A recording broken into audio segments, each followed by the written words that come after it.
Alors, Marie nous a demandé de lire ces messages, de les écouter, de les mettre en pratique. Il y a un message qui est essentiel et qui est le b.a.-ba de notre, je dirais, notre communion avec la Sainte Vierge. C'est d'abandonner le péché. C'est d'abandonner le péché. Je pense que certains d'entre vous connaissent l'histoire des tâches, mais comme certains ne la connaissent pas, je vais la répéter. Je vais faire la version courte. Un jour, c'était en 81, dans l'été, Marie a invité les voyants à une apparition qui se trouvait dans un champ, un petit peu là-bas, voilà. Et elle a dit, ce jour-là, il y avait aussi les gens du village, enfin certains qui étaient présents, j'en connais certains qui étaient présents, et elle a dit, aujourd'hui exceptionnellement, tous ceux qui sont présents pourront venir me toucher. Alors les voyants ont dit, mais ils ne peuvent pas te toucher puisque tu ne te vois pas. Alors elle a dit, si, amenez-les-moi vous-même, prenez-les un par un, et ils vont venir me toucher. Est-ce que ça vous ferait plaisir de venir toucher la Sainte Vierge? Oui. Il faudra attendre un petit peu encore. Peut-être pas pour demain, on ne sait jamais, mais peut-être pas pour demain. Donc ils ont tous touché la Sainte Vierge. Alors ce qui était extraordinaire, c'est que tous ont été bénis, mais de façon différente. Ils ont tous reçu quelque chose de très fort dans leur cœur.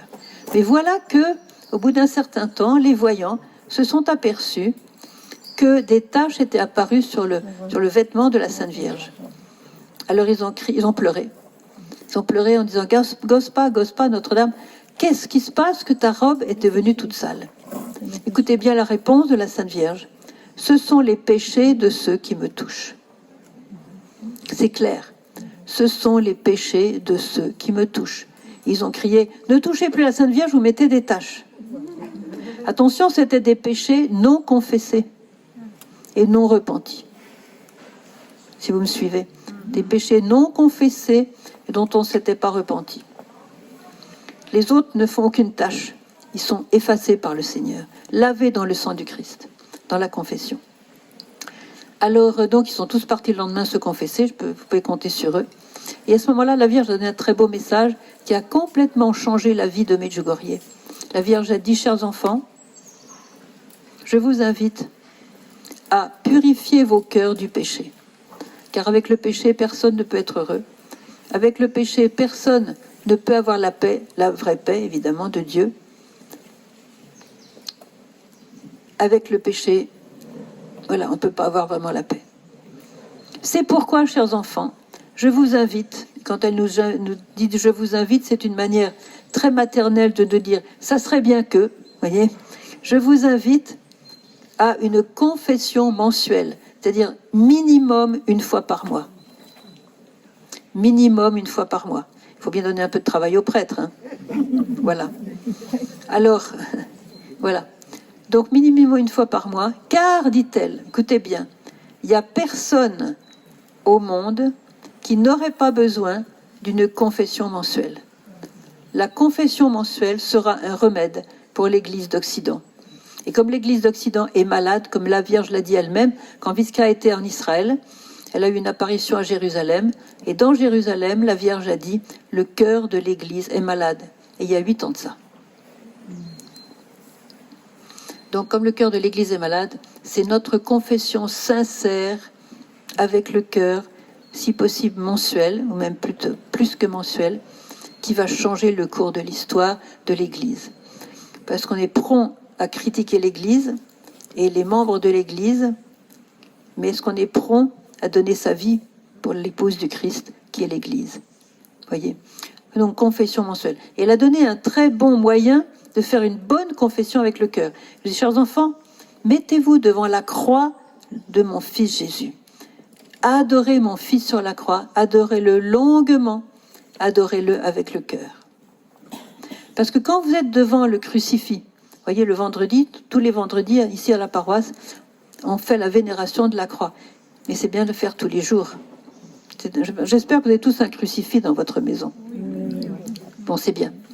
Ceux qui n'en ont pas et qui n'ont rien dit, vous pouvez en acheter. Il y en a des très beaux maintenant, ici dans le village. Ça vaut la peine de mettre le prix, de voir un beau crucifix et de regarder Jésus tous les jours. Donc quand vous regardez Jésus sur la croix, vous le voyez couronné d'épines. Vous voyez ses yeux, son nez, tout son visage complètement tuméfié, le sang, les crachats, la boue, les larmes, sans compter son manteau déchiré, voilà.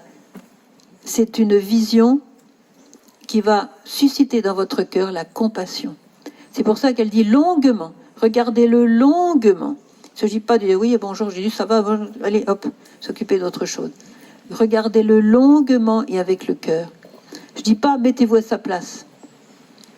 Il n'y a que Marie qui s'est vraiment mis à sa place. Mais déjà, prenez le temps de le regarder. Et quand vous le regardez, cette compassion vient dans votre cœur.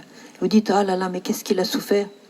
Et avec cette compassion qui naît dans votre cœur, vous allez susciter aussi dans votre cœur, vous allez voir naître dans votre cœur le repentir de vos péchés et la haine du péché que vous avez commis.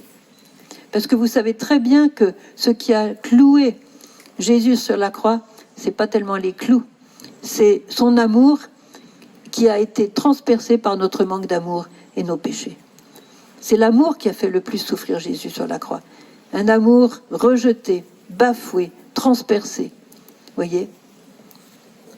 Alors en regardant Jésus, vous allez ressentir cette contrition de vos péchés. Et là, par amour pour Jésus, vous allez faire une bonne confession avec le cœur. Peut-être que vous l'avez déjà faite en arrivant à Medjugorje, c'est bien. Peut-être vous pouvez la refaire, vraiment cette fois-ci avec le cœur, et demander au Seigneur de vous donner la grâce d'abandonner vraiment le péché.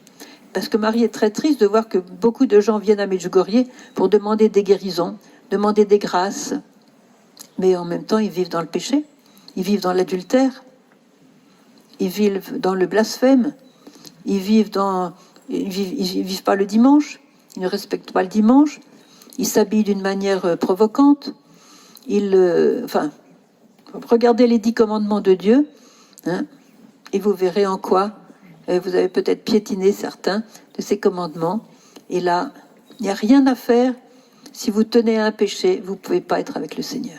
Vous gardez une porte ouverte pour que le malin puisse venir vous perturber dans votre cœur, vous enlever la paix, vous enlever la joie et vous rendre agressif, vous déprimer. Alors le Seigneur est tellement miséricordieux que Catherine de Sienne a été jusqu'à dire que quand un péché, on se repent d'un péché et qu'il est pardonné, le Seigneur le change en un parfum. Vous avez entendu? Votre péché est changé en un parfum si vous en repentez et que vous décidez de l'abandonner. Voyez, ça c'est l'extraordinaire miséricorde de Dieu. Voilà. Donc, voilà. Et pourquoi la Vierge nous demande-t-elle de nous confesser régulièrement? D'abord parce que ça va ressusciter nos prêtres qui ont bien besoin de changer de cap, puisqu'ils sont au chômage du confessionnal, les pauvres. Et ça, c'est très déprimant pour un prêtre d'être au chômage du confessionnal. Le Padre Pio disait à un de mes amis qui était séminariste dans ce temps-là, bien sûr, il lui disait que ta vie de prêtre se passe entre le confessionnal et l'autel. C'est ça un prêtre. C'est ça un prêtre. Un autre Christ. Voyez ?